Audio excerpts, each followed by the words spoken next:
মেলা আমার তেমন একটা পছন্দ না। একটা আপু জোর করে নিয়ে যাচ্ছিল। মেলাতে অনেক মানুষ থাকে আর অনেক মানুষ মানে আমার অ্যাংজাইটি শুরু হয়। আর এই বস্তা পরে আমি খুবই আনকমফোর্টেবল ফিল করছিলাম। জামাটা আমার একটুও ভালো লাগছে না। যখন নিয়েছিলাম তখন অনেক ভালো লাগছিল এবং সবার কাছে সুন্দরও লাগছিল, বাট আমার কাছে কেন জানি খুবই আনকমফোর্টেবল লাগছিল। তারপর রেডি শেডি হয়ে সুন্দর করে একটু সাজুগুজুও করছি, ও তো না, জাস্ট একটু সাজুগুজু করে বের হয়ে গেছি। আর আজকে রাস্তায় অনেক জ্যাম ছিল।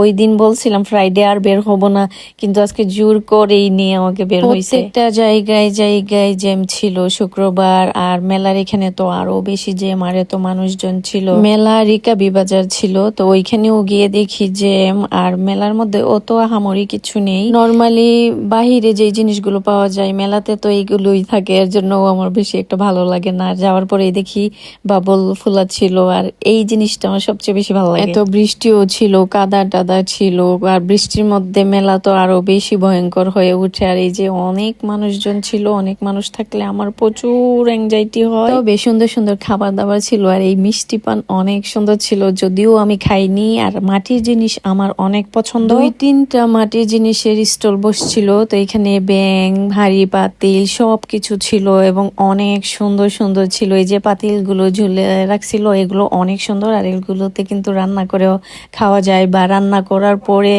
তরকারি এগুলো সার্ভ করা যায়। তারপর কিছুই নেইনি, জাস্ট একটা স্কার্ট নিয়েছিলাম 200 টাকা দিয়ে। জানি না সুন্দর হয়েছে কিনা, মোটামুটি ভালো লাগছিল। আর আমার গাছ অনেক পছন্দ, আমি আগে প্লান্ট রাখতাম আমার বাসায়, বেলকুনিতে, রুমের এই সাইডে ওই সাইডে। আমার খুব কোথাও চা খেয়ে যদি ভালো লাগে আমি আবার খাই। যে কোনো জিনিসই যদি এটা একবার খেয়ে ভালো লাগে, দেখা গেছে বারবার খাওয়া হয়, তো একবার খেয়ে পরে আবার খেয়েছিলাম। তারপর চলে যাই ফুপির বাসায় লালাবাজারে।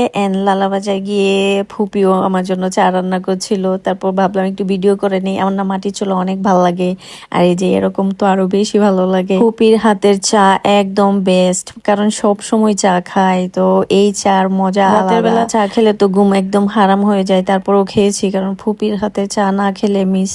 আর এই তো ফুপিও রান্না করছিল, তারপর আমাকে বলছিল তুই মগজটা রান্না কর, দেন আমি মগজ রান্না করছিলাম। মাটির চুলায় রান্না করতে অনেক ভালো লাগে। চুলায় এত সুন্দর আগুন জ্বলে, সব মাটির চুলায় কিন্তু সুন্দরভাবে আগুন জ্বলে না, কিন্তু এটাতে অনেক সুন্দর আগুন জ্বলছিল। আর এই তো মগজ বুনা, তারপর টেঙ্গা আর গরুর মাংস। টেঙ্গা মানে টক, আর এগুলো দিয়ে খেতে খুব ভীষণ মজা লাগে। তো আমি সবগুলো একসঙ্গে নিয়ে সুন্দর করে মাখায় খাচ্ছিলাম। ফুপি বলছিল যে একটা একটা করে নিয়ে তারপর খা, ভাল লাগবে, না হলে টেঙ্গা নিয়ে ফেললে পরে ওগুলোর মজা শেষ হয়ে যাবে। আমি বলছিলাম না, আমার ভিডিও করা লাগবে, এর জন্য আমি সব একসাথে নিয়ে সুন্দর করে তারপর খাবো, আর আমার একসঙ্গে নিয়ে খেতে ভাল লাগে। আর এই আঙ্কেলে আমার জন্য পানও নিয়ে আসছিল, তো সেটা খেয়ে ঘুমিয়ে পড়েন। Bye bye.